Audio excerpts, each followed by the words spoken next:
Welcome to the Angus Conversation. I'm your host, Miranda Ryman, with my co-host, CEO of the American Angus Association, Mark McCulley. Mark, this is the first time in a year I'm back at the Board Recap podcast. Yeah, we're here in St. Joe and just wrapping up 4 days of really some productive meetings, jam-packed agendas, and we just appreciate, as always, the dedication of our board members to take this much time away from their operations to come help guide and steer this organization. So 4 really good days.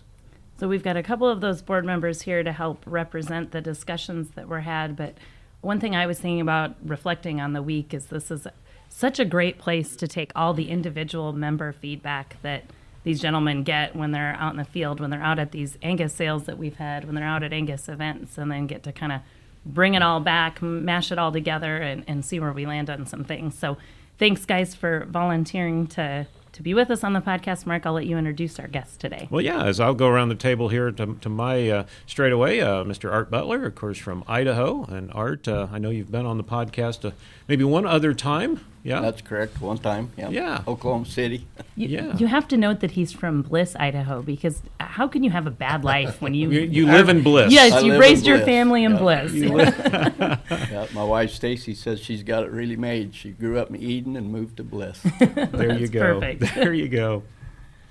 And from Kentucky, we have Henry Smith, and from Russell Springs. So, Henry, I think the first time we've captured you to be on a podcast. Is that correct? That's right. First time I've got the honor to do so, and glad to do it. Awesome. Look forward to the conversation. I think you volunteered right up, right? Like this is going to be your favorite part of the week. It would be, yes, ma'am.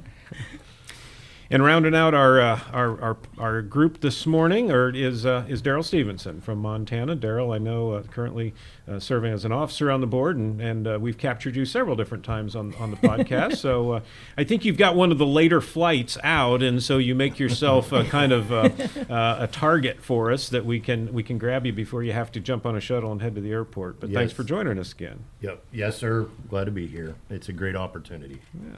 It was a surprise invitation for Daryl this morning, so if he seems less prepared than usual, it's my fault. Yeah, poor Jim's got to get his teeth worked on, so we got to get him healed up.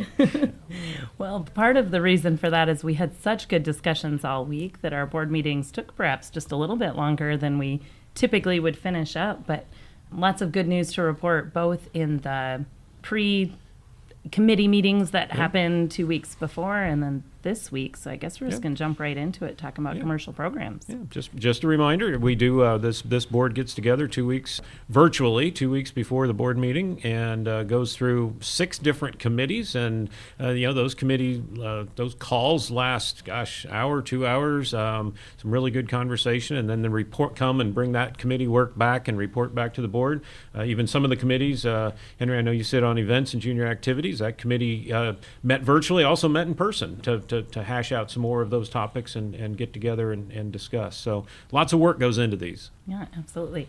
So as we turn our attention to the commercial programs, the one thing that really seems like it's coming together, Mark, and Art, I guess you've been in some of those early discussions too, as we talk about the different programs that we have available to commercial producers. We're doing a better job today of putting those all together, or making them kind of fit together for the commercial producer.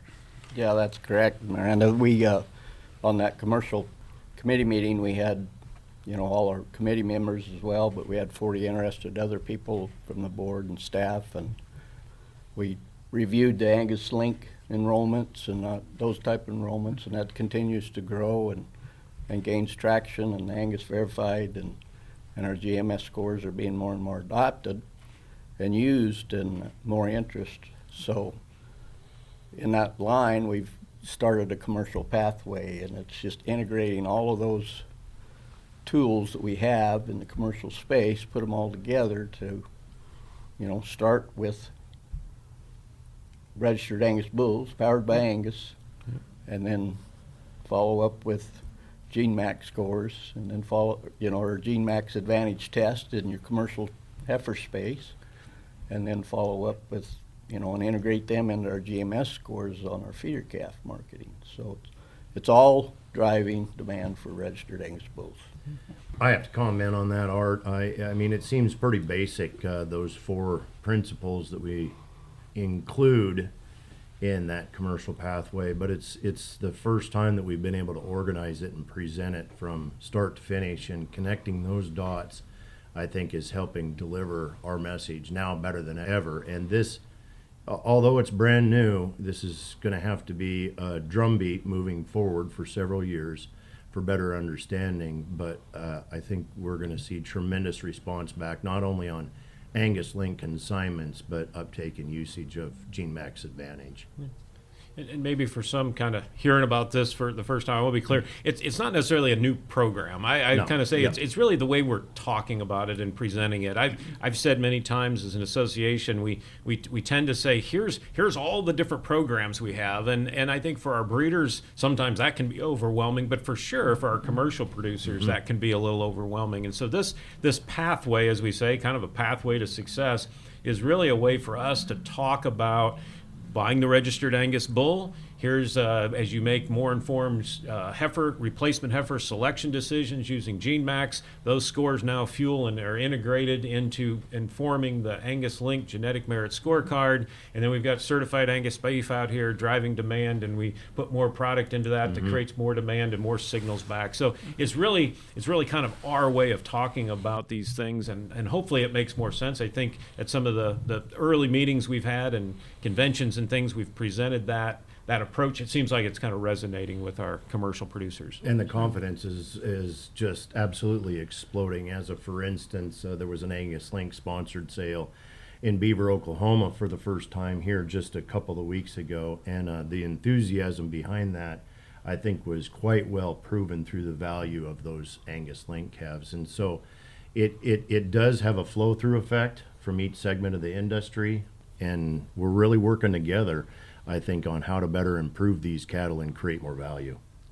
In that space, we're providing a lot of tools and created a lot of tools, and they've been sitting here and there, and people don't know which one to adopt and use, and we're kind of getting a central pathway that, that people can follow, and it becomes a logical progression from buying that bull to selling the feeder calf and ultimately producing certified Angus beef at the end. But one other thing they've done is we've integrated our maternal and beef indexes into the GeneMax scores. So that's been a good addition too. So that's valuable. The intent of this podcast is for a report of board activities, but for you listeners and the members, if this is the first time you're hearing about GeneMax Advantage or the Angus Link program, please reach out to your either seed stock provider or regional manager. I think these are all critical programs moving forward. Right. We believe this to be a great tool. I know a lot of the thought process, is as we rebuild this nation's cow herd, and we've offered this opportunity through GeneMax scores and the maternal scores that are available there, we need to build this cow herd back much better, and this gives us a great path to do that. We know the high demand for certified Angus beef, and the demand is out there. The market's telling us we want more of it, bring it to us, and this is the best path in the country to get us to that point. Absolutely. So this breed has a long history of focusing on the commercial producers, but we did have member feedback that they'd like us to continue to do more of that. So I'm going to kind of jump into where we got feedback from a number of different members and got a member letter that was requesting kind of some ideas for some more commercial producer engagement. And you guys discussed that letter.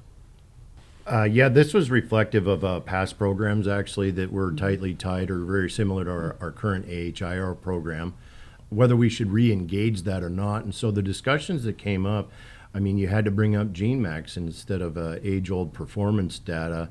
We're in a new era of genomics as well. And so where's the crossover, or what's more critical? And I think this is something seriously to consider moving forward. In addition to that, from that member letter was maybe consideration for better field outreach for the commercial sector.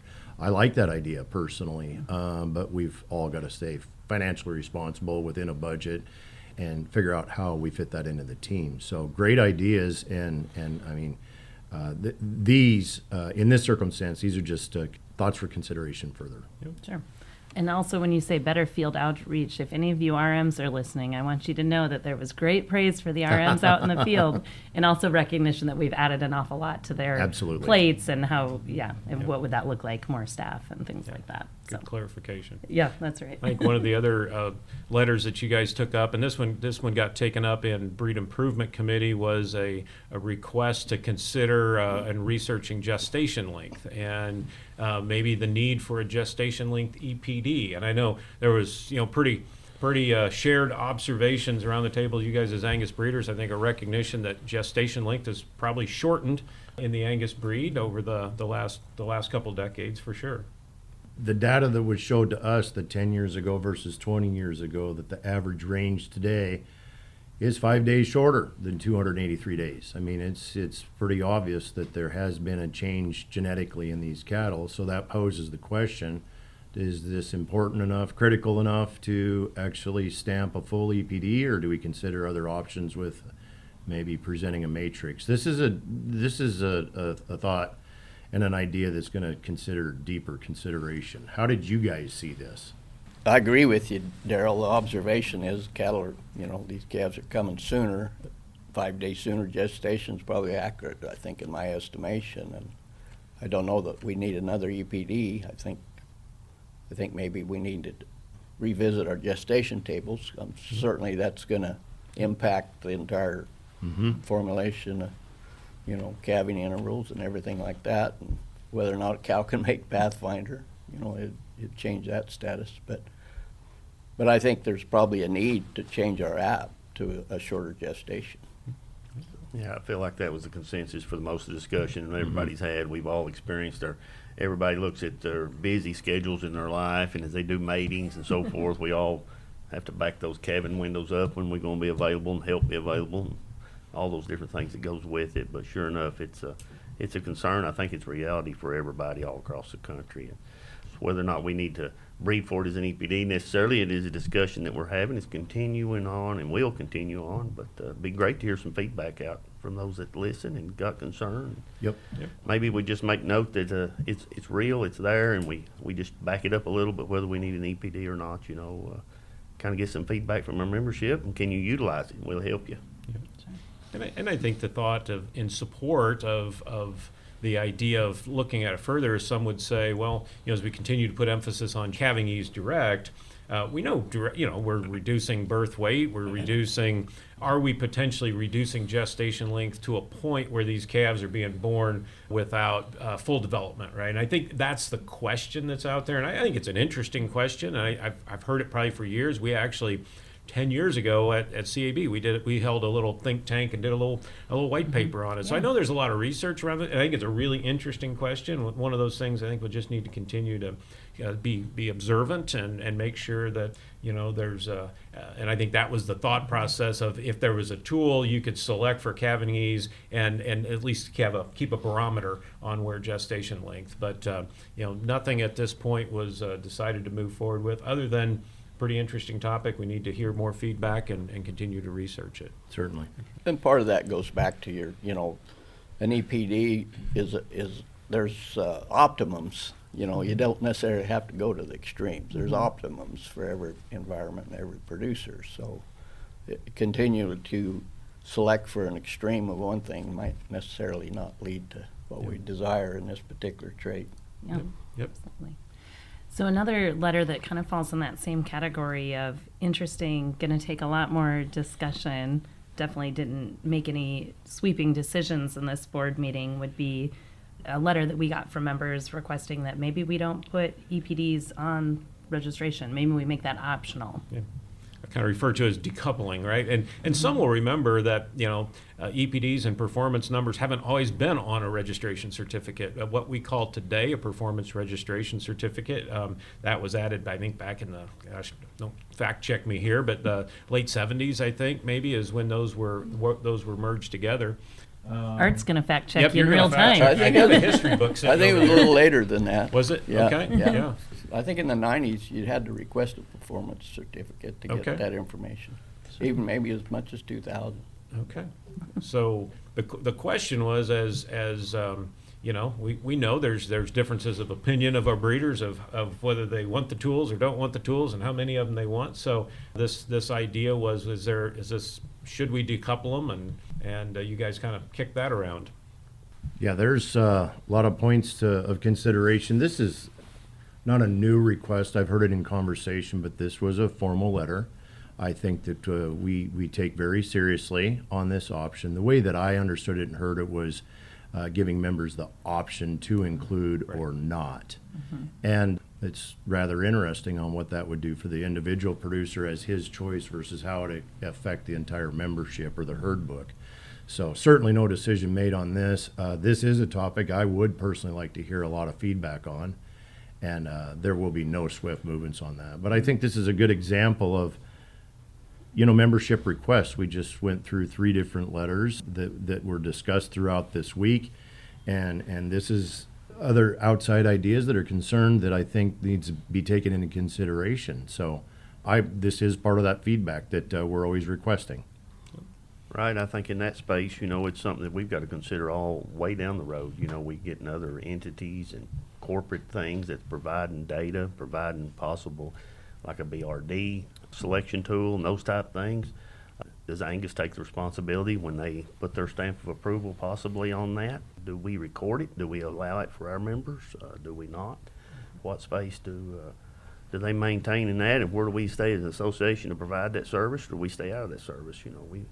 We want to provide our people with the best path they can to be successful, of course. And we continue to look at that and the importance of getting it validated through AGI and the things that everyone out there that listens and depends on this organization to provide them the best tools they are. We want to continue to do that for sure. To Henry's point, there are 2 health EPDs out here, one newly announced for BRD last week, and a little older than that is bovine congestive heart failure that are available to the industry. And I mean, those are easier to include in the discussion when they're out here and commercially available. And believe me, there's no action going to be taken on this, but as we move down the road, where are the limitations of AGI, but how broad is the service to the membership to include all that information in one spot or not? And so this is another point where we would certainly like feedback.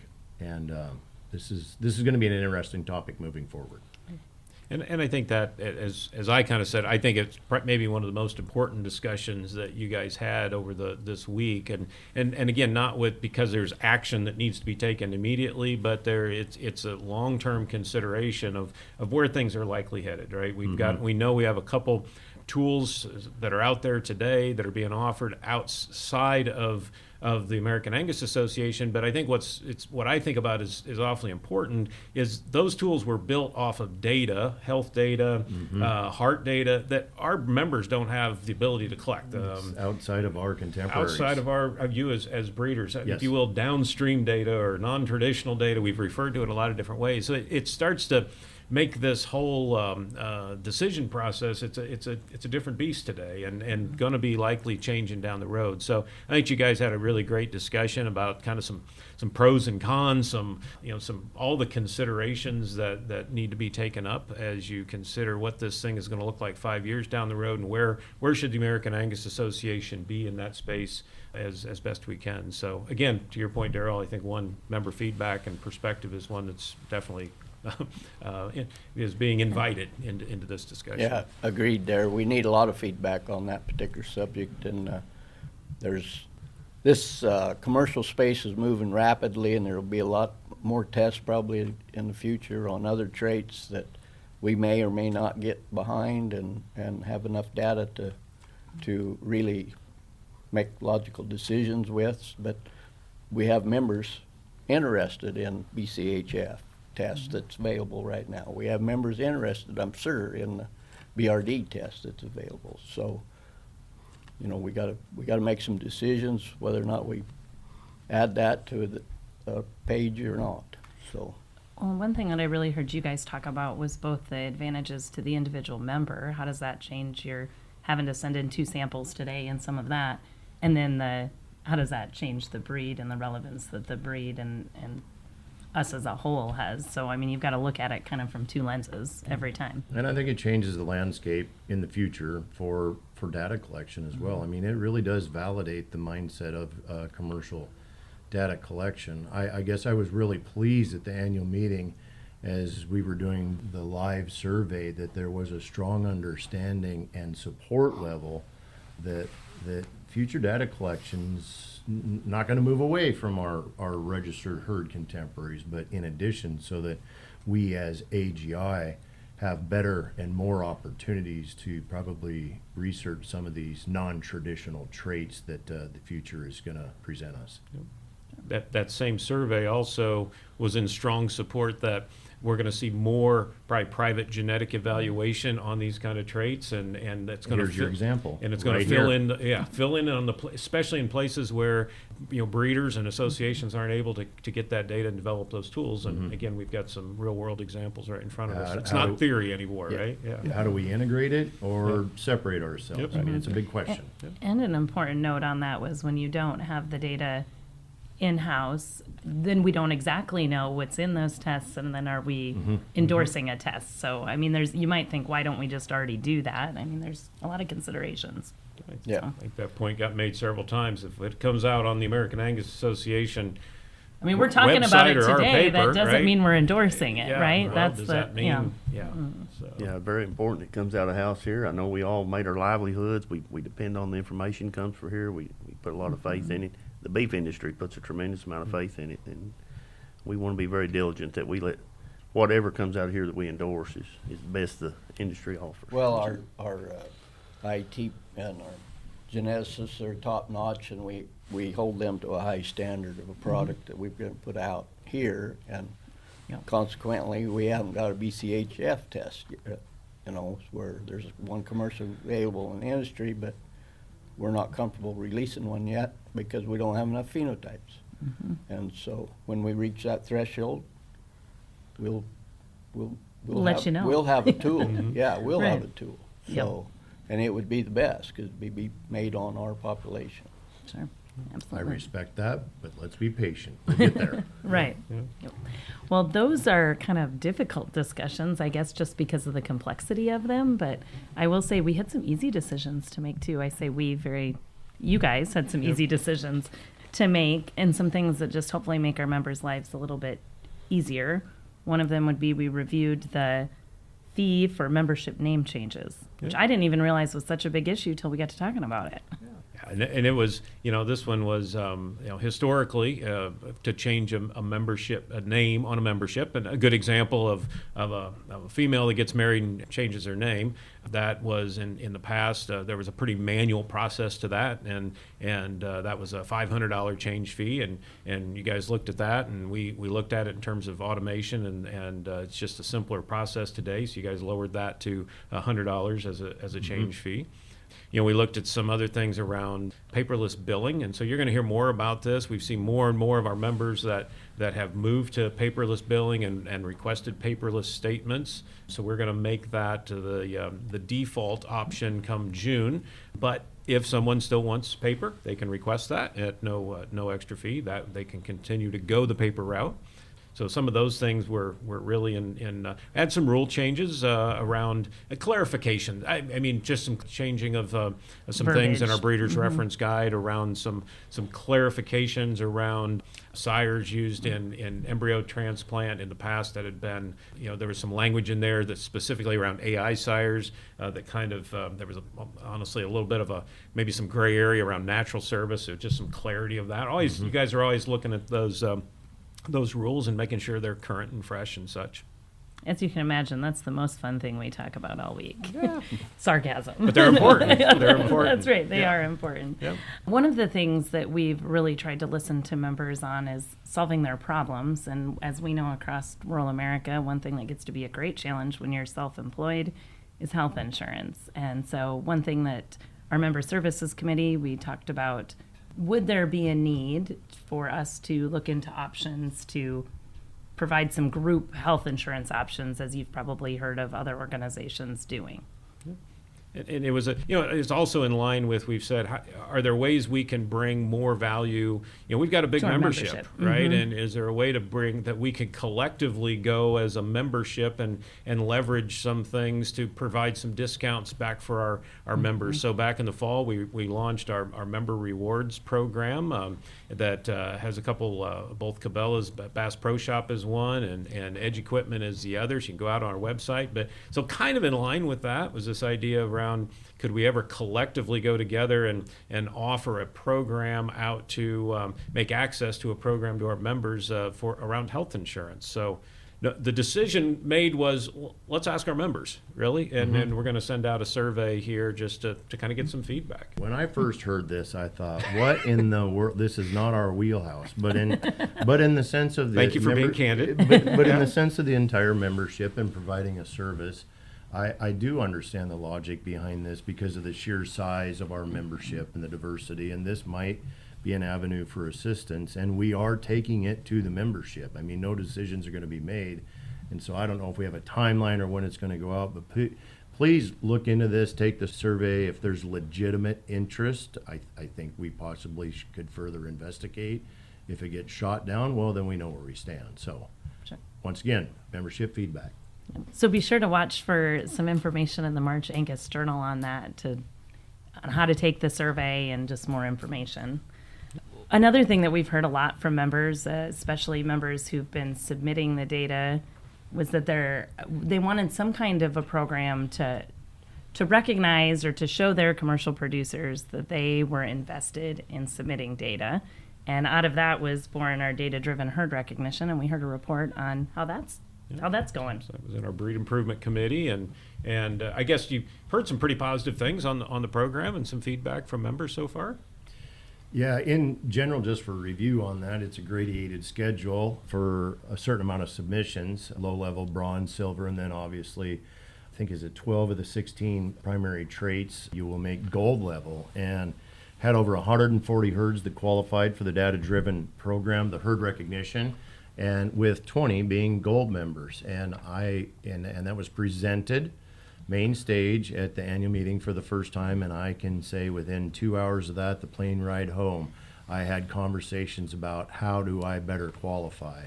And I feel there's a growing enthusiasm to actually step up and maybe measure a couple of more traits or submit in the timely manner being requested.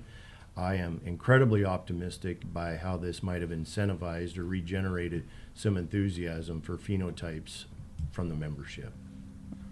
I think if I compared, it was maybe 54 more herds in our first 4 months of reporting phenotypic data than we had last time, than compared to last year. And we see lots of the traits, especially traits like cow weights, mature heights. Some of those weights we've seen some really nice uptake, and I got to think it's probably a reflection to some degree of this program. Well, to that point, Mark, but I think one of the initial charts that you showed, if anybody's got any doubt whether phenotype submission is declining, that's just not correct. I mean, we are as high for submissions today for fiscal year 25 as we have been in quite some time.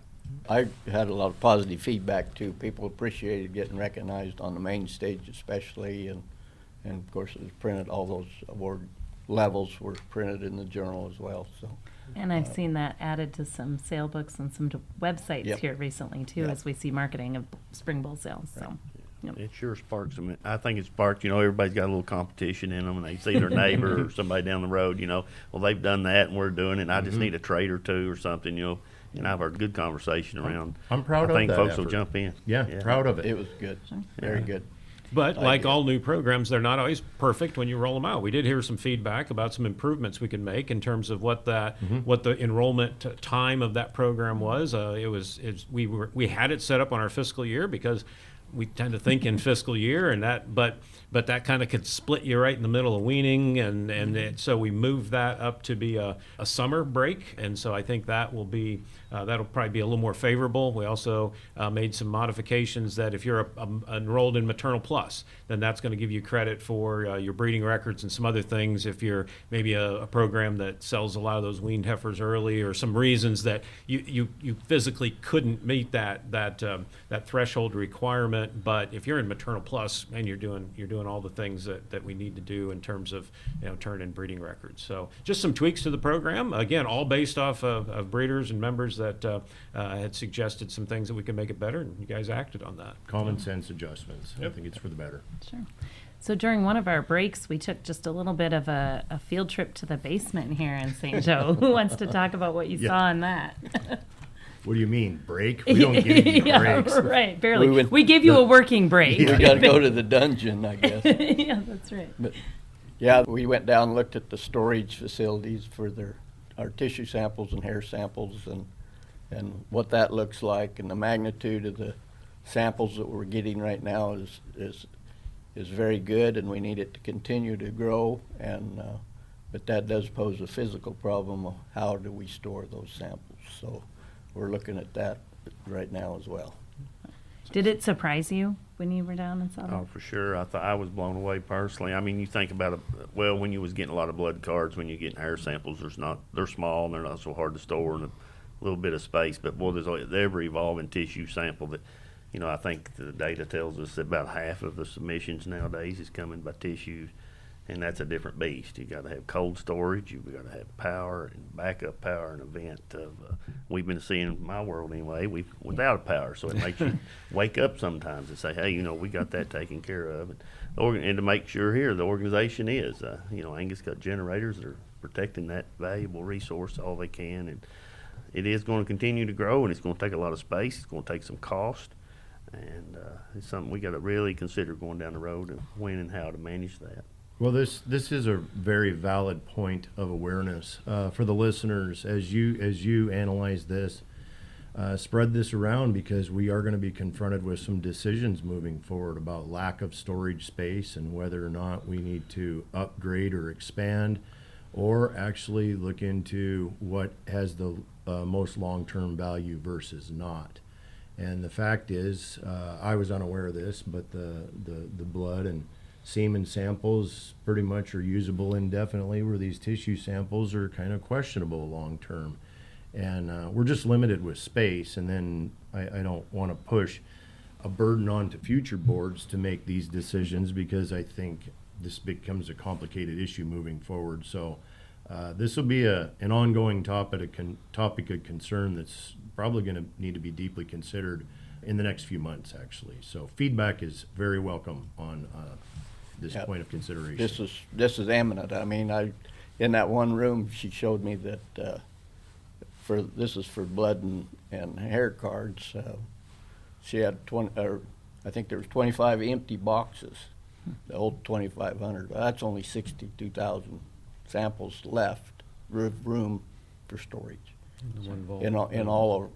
In our two vaults, so down there. So yeah, to put that in a little context, I thought it was interesting, the lady there doing that. They're pushing over 1,000 of them a day out of here. Yeah. So that's the members are using the tools. They're sending the samples, but 1,000 a day, they pile up pretty fast. Mm-hmm. Yeah. So I think what you guys talked about, and again, we didn't, as staff, bring you necessarily recommendations at this point, other than maybe some different paths around, how much archiving can we do. Archiving blood cards is different than archiving these tissue samples. So you've got differences in the way the genomic labs handle those, and what's left after that. And so it's we're now dealing with refrigeration and lots more cost. And you think about what's the and we're talking about the physical samples here too, right? I mean, I think it's always important to remember you've got the raw genotype, right? Mm-hmm. Now that's another issue around storage, because that storage isn't free either. And we talked about the cost of memory storage and servers and all those things that have gone through the roof since the growth in artificial intelligence. But that aside, we've got then these physical samples, or what's left after the initial sample has been taken. And I think the value in those obviously is to be able in the event that you need to go back and test an animal back deep in these pedigrees, if there's a genetic condition or for some reason to do that. But we also recognize there's a lot of these samples that are on bulls that you guys sold and turned out in commercial herds that probably the value of ever needing to go back is zero, right? So you guys talked about should we look at some, maybe if we're looking at high influential animals within our breed, and maybe moving those to a whole a sequence as opposed to a profile, so a whole genome sequence, and we could maybe have that information should you ever need to go back to it on those influential animals. So kind of a strategy approach to how we deal with this that we're going to need to sort through. Yeah. Well, that kind of, I mean, we had a lot that we went through on the entire association agenda, but I want to dive into some of our entity agendas here too, that we talked about things. So I guess we'll flip right to Angus Genetics Inc. first. We had a lot of research updates, which I kind of nerd out over those. So I guess I'll start with the University of Illinois dollar value validation project update and some possibility for additional research we can get out of that, ways that we can leverage a project we've already been involved with and find out more stuff. Yeah, that we're fortunate to have the access to that herd, get those validation. Our dollar B is what it was started for. What is there, 600 mama cows there we're breeding, and so to some planned sires, high dollar B, low dollar B, high paps, low paps. I mean, we're going to be able to glean a lot of information from that, and then we can just tag on more and more research projects as we go. And those calves, the oldest calves, the first calves in that herd are being weaned this coming week, I guess. So. And midstream now, they've decided normally on the research projects they would have been strictly terminal, but there's enough value in replacements that now we're going to be able to go in and validate some on dollar M as well, which I find interesting. And then in addition to that, being a university herd, that you get graduate students with keen ideas, and so we've got even further opportunities. I believe it was 5 different research projects that we can participate and support along the way as well. So ideally, to me, if this continues partnership that it looks like it is to be evolving, this possibly could be a prototype for other university herd type settings or commercial herds down the road, referencing back to what we were visiting earlier, some of this commercial data collection. And speaking of commercial data collection, that is something that we talked about also in AGI, and initiatives or ways to get access to more commercial data, more structured ways of getting that. So you guys want to share any insight on that discussion at all? Well, we've had the historic structured sire evaluation that probably that has worked, and I'm so grateful for it, because that is where our kill data essentially is all submitted from.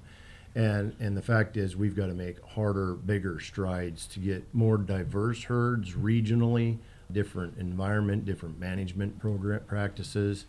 Larger contemporaries are probably more useful in that, but we're not going to, deny any smaller herds. And I mean, this is from the perspective from both terminal and maternal traits. And so as we develop this, I think we need to include every segment along the way, and back to the whole conversation of commercial data collection, I think it's just all critical moving forward for our research. So that's in the works. We're planning it and tackling it, trying to get something going.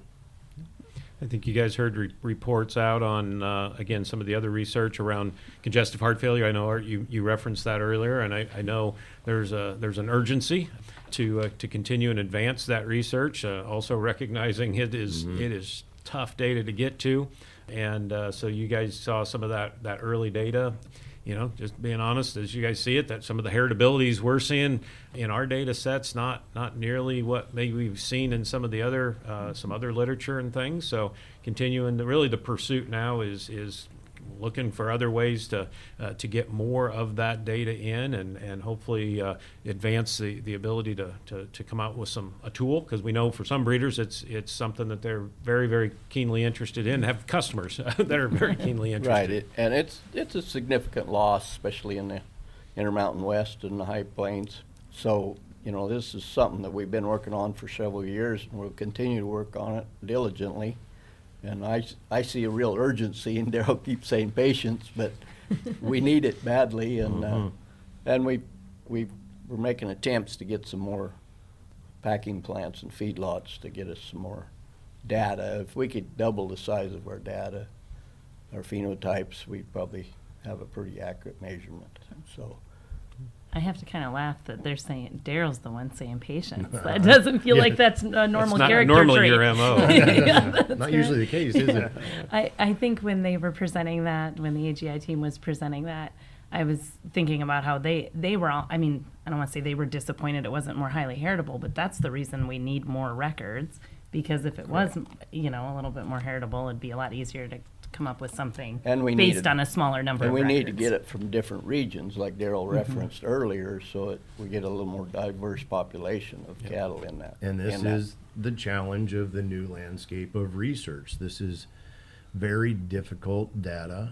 We're taking heart scores, lung scores, liver scores. I mean, we would like to be parentage verified along with everything to birth date to environment raised under. I mean, each data point is significant on improving that heritability, and we're just limited on the amount of group sets of cattle that we can actually access for this. Yeah. And with with that not known much history. historical Because I think information, that's yeah. important. As I've talked to some folks, well, how hard is it just to get in the plant and just go measure hearts and take a DNA sample? But you It's- gotta that's match it to not something. That, Yeah. I mean, not to say I've done some of that before. It's not all that fun, but that part is not necessarily the barrier. It's tying it to this the pedigree information and known history behind that animal leading up to that measurement is what's most critical that the team's really trying to get at, because that again, to try to control as much of that environment to really tease out the genetic piece is what's key. So that part's hard, but we've got some cooperation from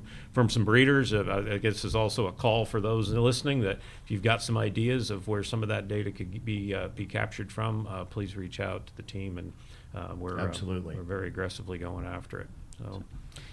Kelly also shared an update on the methane efficiency research. That was again, as we've said all along, that's a long-term project. Probably the most significant piece of that research was really some change in some methodology of equipment. I think some of it maybe followed it. The early design, research design, was on building these portable accumulation chambers. They've been trying some differing. They call them sniffers, mounted to some different equipment that would be a cheaper way to get at some of these measurements, a little more portable, probably a little more practical. And so she shared some of the updates on kind of where that research has gotten to. And so again, it's not a fast-moving project, but that was probably the biggest advancement in that particular research. And that switch in that technology, I think, is going to give us one advantage specifically, that we're going to be able to get more data points. Yep. And get some potential partial body weights that go with that, and a body condition In addition. score, and some other things that maybe Yes. could all be coupled in with that that measurement. Looks to me better like describe that efficiency. particular piece of equipment be much more cow-friendly, and we'll have more rapid access and Absolutely. comfort, and they'll go in Yeah. and we'll get that Well, data. the labor it seems to take to Yeah, to we'll get that make data that happen quicker will be a in lot each easier stall. with those devices as well. So. Yeah. And as a reminder, we do have that project in a special place on our website, so you should be able to go and see. We'll be updating that with these updates if you're really interested and want to dig into the details. So, and then I guess we moved Angus Foundation. We have lots of good news to report from that as you come out of a point in the year when we've got a lot of events where you see Angus breeders gathered together in person, which is a great place for the Angus Foundation to shine. Yeah, you know, they kicked off a big part of their event there at OKC, and with their heifer auction, and to get them going, and all the events have surrounded around that. Great enthusiasm around it. We're so gracious to get some of these really high impact animals, just really good individuals, good outfits to help, wants to support the cause, and then on the buying end as well. So if people seeing the impact, that's what's most important, and it touches a lot of folks in our association, our juniors. It does our research projects, it does our education projects. So very valuable resource for what we have, and started out with a lot of enthusiasm, and really going to grow and going to give these a lot of these different projects great opportunities in this coming year. Really grateful for the donors and the buyers of these donations. We couldn't do it without them. And staff that's on this, it's such a big part to funding that foundation, and everything we get back for the membership is in entirety, the scholarships, the research, and then all the education events that we sponsor throughout the year. So my congrats and thanks to the whole team on that. And you guys got to see firsthand that impact, and that we had Miss Ava, who's the chairman of our National Junior Angus Association board, serves along. I know, Henry, you're a little partial to one of those green jackets, and your daughter Brianna also serves on that great board. And they had come off a weekend of as a junior board of working together and doing and planning and a lot of their events and activity. And then Ava joined you guys virtually there to kick off our meeting and report out all the great stuff that they're doing. Of course, a lot of those activities supported by some funding from the foundation. So it all kind of came full circle. Yeah. Yeah, it's great to see those young people step up in the leadership and their projects they got going, and it's an amazing thing to watch from my perspective. We didn't have that opportunity when I was a junior, so it's certainly fun to watch and see those young people grow. Well, you know, it's the next generation of I think every Angus breeder across the country. You know, we're generational thinkers, and Yep.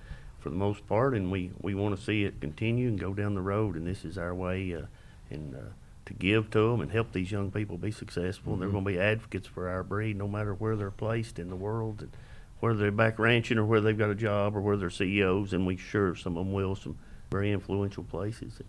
Angus is touching them. It's going to help us stay in the forefront. Sure. Well said. Yeah.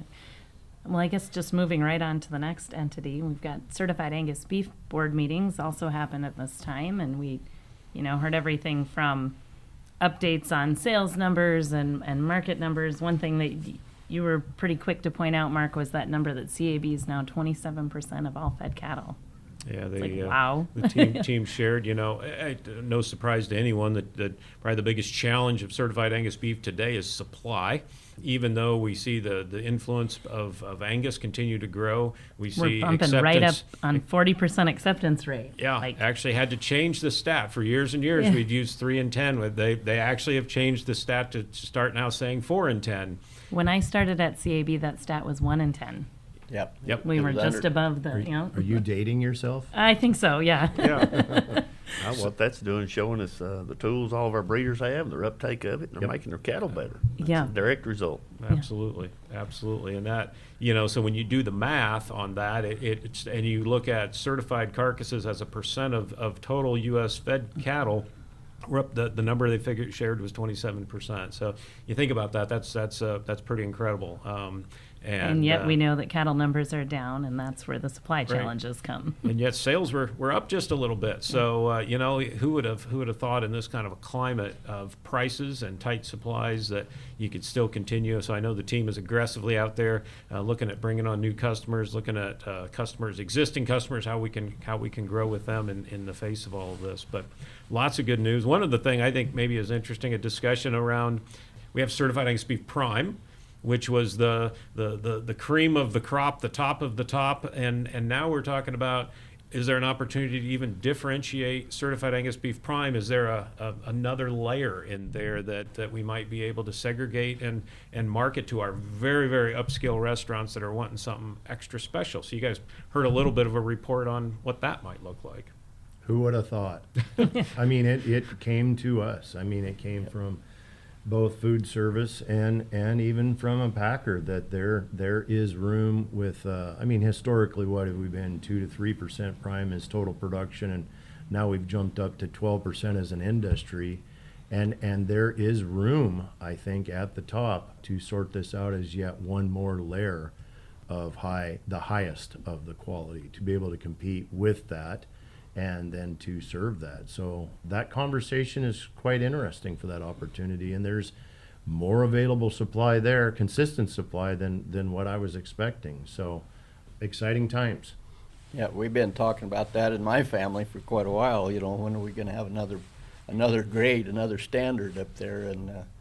And certainly my family will be excited about that. But I think CAB was reluctant because of the supply more than anything, and now there's a reliable supply where they think at some of these plants they could get 200 carcasses a week. Well, that's significant, and we can run with that. Didn't we see at Cattlefax, Mark, at Cattle Industry Convention, that they said that Prime has outpaced Select week over week? I mean, Yep. more Prime being produced than Select. I mean, that's Yep. Yeah. fantastic.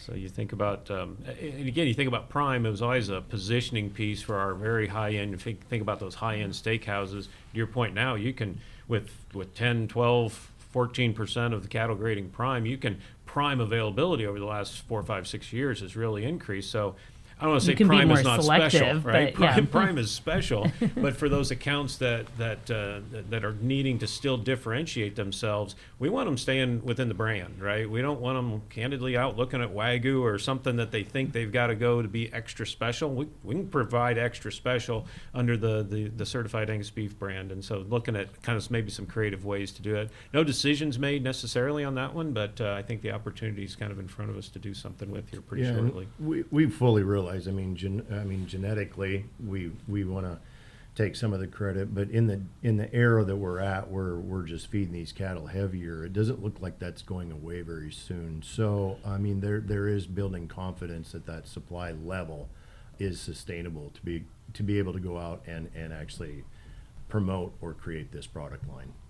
Thinking about Prime and some beautiful product, you guys got actually to look at some product that, you know, for many of you we've been talking about, you know, some potential with some international brand production, and specifically in Uruguay, and for some that may be news or maybe surprising. The reality of we were approached a couple of years ago. We've really been talking about this for a couple of years of could certified Angus beef be produced in Uruguay.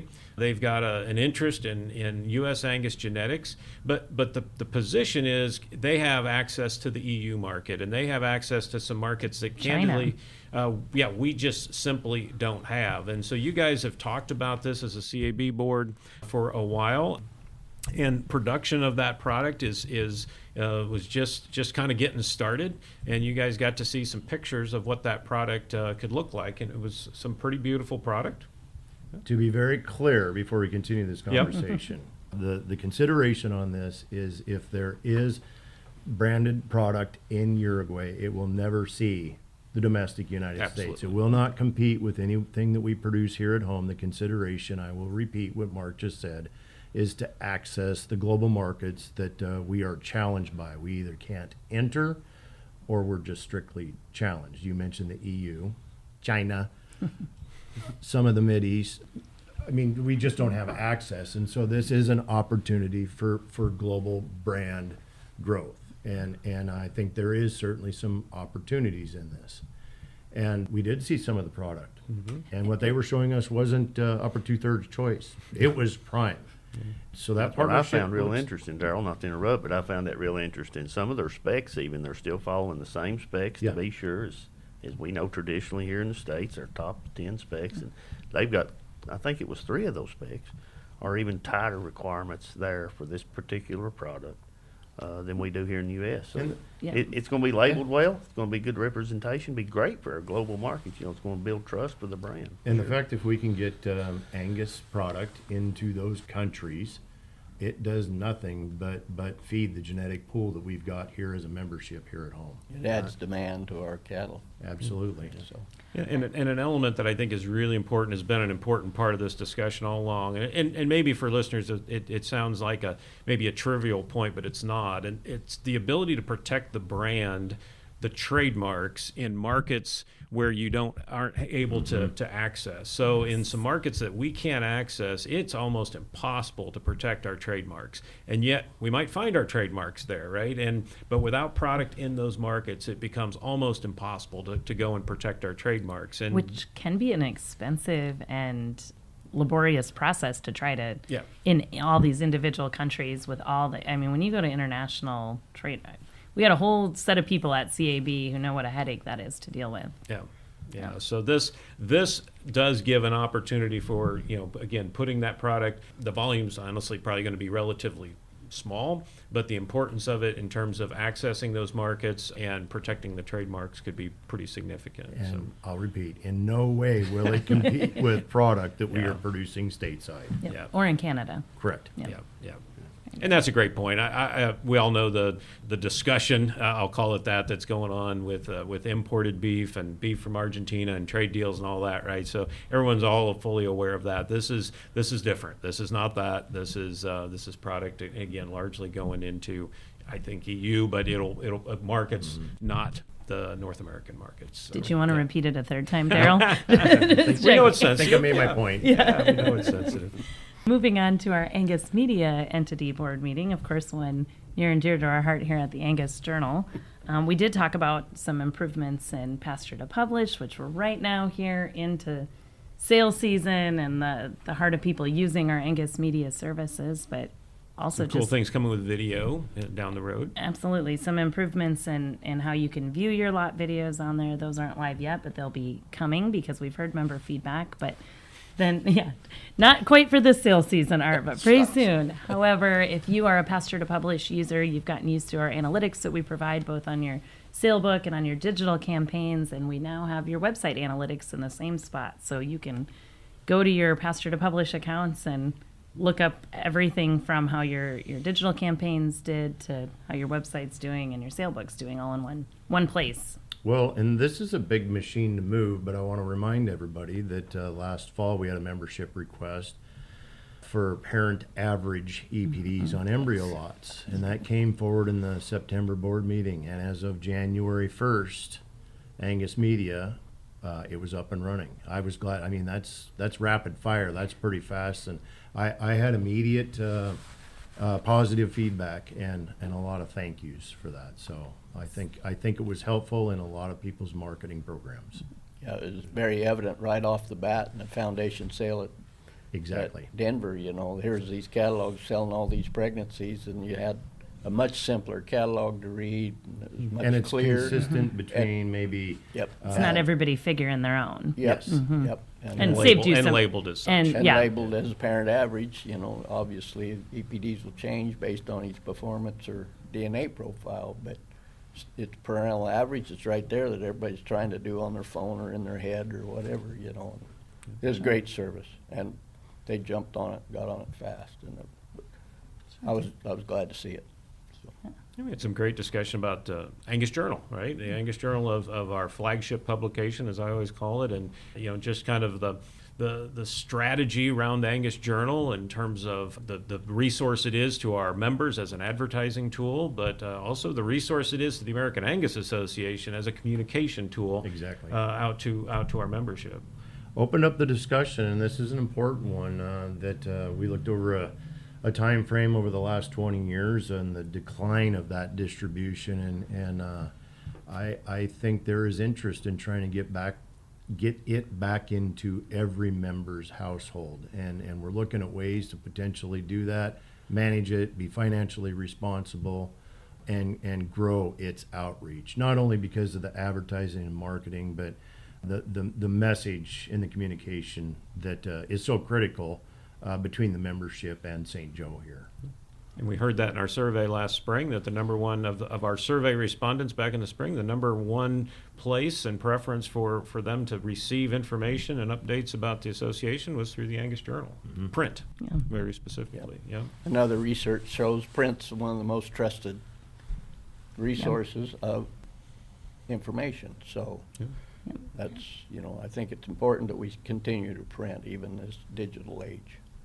Absolutely. For all of you that are now listening to us talk about this, know that anything that we've talked about here today, if you're a subscriber to the Angus Journal, you can go back and read more in depth about it and have it at quick reference. So we closed out today talking about events that we had been at with Cattle Industry Convention, but also looking forward to events kind of further on down the line. Our number one, I guess our flagship event, you would say in that way too, would be Angus Convention. Yeah, we kind of reviewed the 25 Angus Convention, both the feedback we've gotten and feedback from you guys as board members, the new agenda, and the financials of these things. I mean, we try to be very fiscally sound with how we manage them, and everyone knows the cost of these things. And yet it costs a lot to feed people, let me tell you. I know that. Everybody could just pack a lunch. These Aren't we things would glad be beef's cheaper. going up? Yeah, right. Well, somebody joked, said, if we just serve chicken, we could drive the cost out of these things. But we know that's not an option. Let us repeat, we're not serving chicken.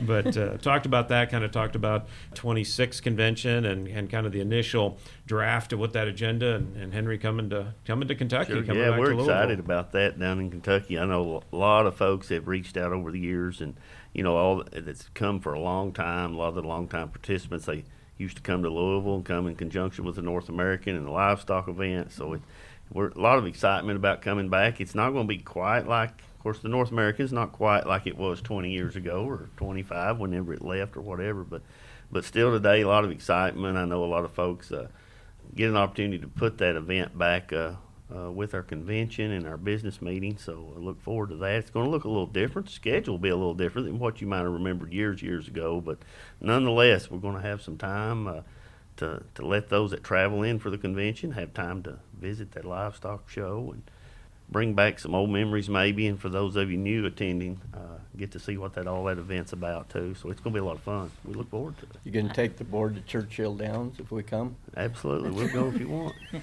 I've Yeah. never been to the North American, so Really? I personally am Well, you'll looking need to forward come. to it. It's Yeah. fun. That'll be good. And we talked about convention. We talked about the 2029 World Angus Forum. We did some more planning and discussing around kind of how we get to host that event, and really kind of moving forward with this idea of we can incorporate the annual meeting and the convention along with the forum and try to kind of hub it out of Kansas City and tour in and out of there. But lots of moving pieces and parts, and still a lot of discussion to have. Yeah, I think that's something that's going to be really cool here for me. The more I keep hearing about this World Angus Forum, of course, Darrell is definitely our international man. He's well-traveled and attends them all. He's really passionate. Sometimes he educates us all the time about how this is and how American Angus, the influence they've got in the international world. And it's very great to hear that perspective, and I've not seen it firsthand myself, but it will be something that everybody listening and your neighbors, you need to definitely put this on your list to attend, looking at the schedules on how to make all that happen. But that will be a destination spot that we all want to be able to go to. This is a heavy lift. This is a massive project. The last World Angus Forum that we hosted in the United States was 1993. Art, you were a young man 12. when you went to the first one. 1973. That was the first time it was The first hosted by one. the United States. Yep, this, I in believe- Kansas City. Yep. Yep, and I believe this will be the third one, and it's evolved since then. The last couple forums in Australia last year, and then in Scotland, the UK actually, 7 years prior to that. It's a 3-week event that they were doing, the host country, and it's complicated to be able to bring in. We're on the world stage, and we want to showcase everything Angus that we are in the United States. And so to be able to narrow that down and manage that fiscally responsibly while still giving everybody the experience that they need is a challenge. So first discussion was in November, setting staff, giving some directive now, one step at a time, coming up with a budget. I can't wait for the opportunity to host these folks, and it will be a once in a generation experience when it happens. So we will host in looks like October right now of 2029. So put it on your calendar today. Still much to be considered, but it'll be a great event. Yeah, like Darrell says, it'll be very exciting to have it there, and kudos to the staff for realizing it'd probably be best if we coupled the annual meeting with that. And so all you members listening, be sure and come to the forum, and we'll do the Angus business, saving time, first class.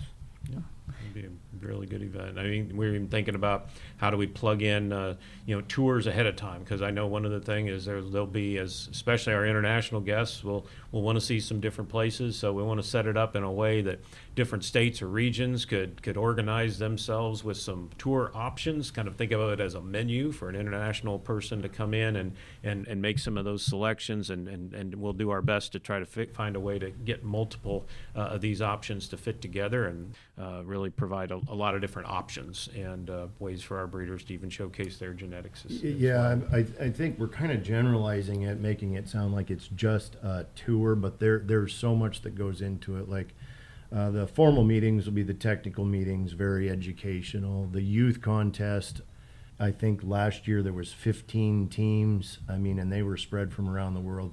3 from Australia, Canada, New Zealand. I mean, all over Europe. And it's so exciting to see these kids interact and create these relationships. So not only learning everything, Angus, it's the educational standpoint, but the networking at the end of the day. It's meeting like-minded breeders from all across the world, learning and understanding their challenges, what genetics work best for them. And I mean, it is literally one big brotherhood. So great opportunity. Yeah, related to those youth events there, Darryl, didn't you sire maybe one of those? Yeah. In that event, maybe that's probably had a little bit to do with it.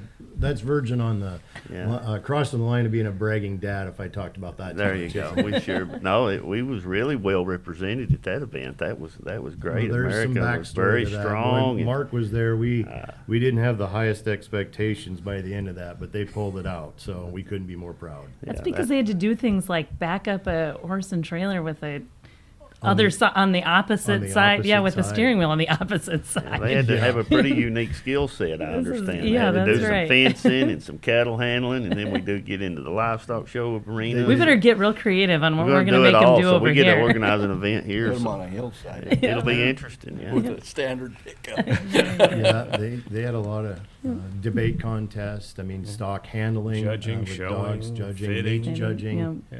It was fantastic. Well, as you can tell, we are all really excited about that event and also just excited about a lot of the things we've got going on here. This is we're at the end of our list that we had on things we wanted to talk about on the podcast, but it's just a snippet of some of the things that we talked about this week. So just want to thank you guys for, one, sticking with us for that whole week and all the listeners for sticking with us on this list. But thank you for your leadership here and for, as Mark said in the beginning, the time that you take away from your own operations in the middle of a busy season for most of you. Well, thanks for the opportunity. I mean, one more time, I do want to speak to the listening base that we are sincere when we want feedback. So this is meant to communicate kind of the high points. There's so much more that we did do, but this is our opportunity to share immediately board overview, and please let us know what you think or have any further input. Watch your Angus Journal for the board meeting highlights. We'll have more details where you can actually literally look into all of the committees and the decisions that were made. I mean, we didn't even get into some of the cool discussions we had around a parent match and some of the new things that have been enabled. Oh, and Sarah's going to be so mad at me that I didn't cover that. But Sorry, Sarah. No, That's another fantastic tool. Yeah. I mean, we're doing stuff. There's Right. lots of great stuff going on. So watch your Angus Journal, and appreciate again you guys your service to this organization and all the heavy lifting you did here over the last 4 days. So thank you. Thank you. Thank you. It's Appreciate been a good opportunity. And that's a wrap on a great week here in St. Joseph. For all your membership news, be sure and check out the Membership Center on angus.org or pick up your most recent edition of your Angus Journal. This has been the Angus Conversation, an Angus Journal podcast.